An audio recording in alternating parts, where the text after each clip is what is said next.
Hello, my name is Garrett Barmore. I'm curator of the W.M. Keck Earth Science and Mineral Engineering Museum.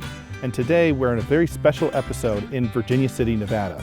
And we're standing at the portal to the Chollar mine.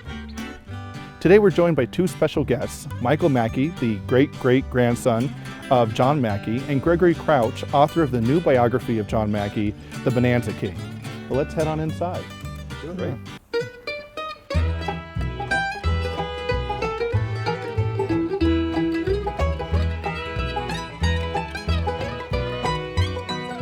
So Gregory, where are we right now? Well, we're 450 feet into the adit of the Chollar mine, which is one of the original Comstock locations and one of the most productive mines on the lode, particularly in the early days. Mm-hmm. We're right here amongst the square set timbers, the whole system that was invented here to shore up the big ore bodies and used in mining locations all over the world thereafter. It's pretty close. We're tightly fit together, but that's how you run a mine.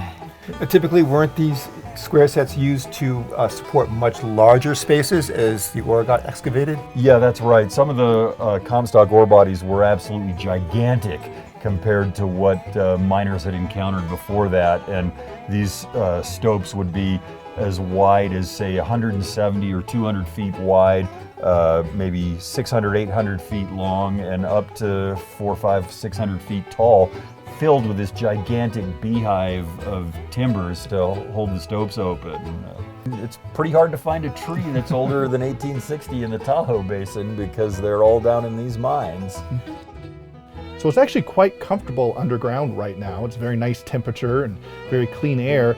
Would that have been typical, or what would it have been like to actually work in a mine like this? Well, we are right near the air. That isn't often the case. That designing a mine to ventilate itself was difficult, and many times the miners would find themselves working in conditions where they had very bad air that would barely keep a candle flame going.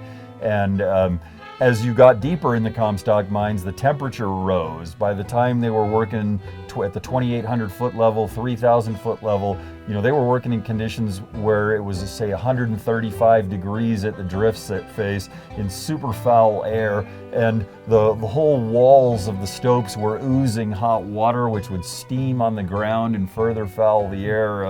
The working conditions were horrendous in the deep levels of the mines.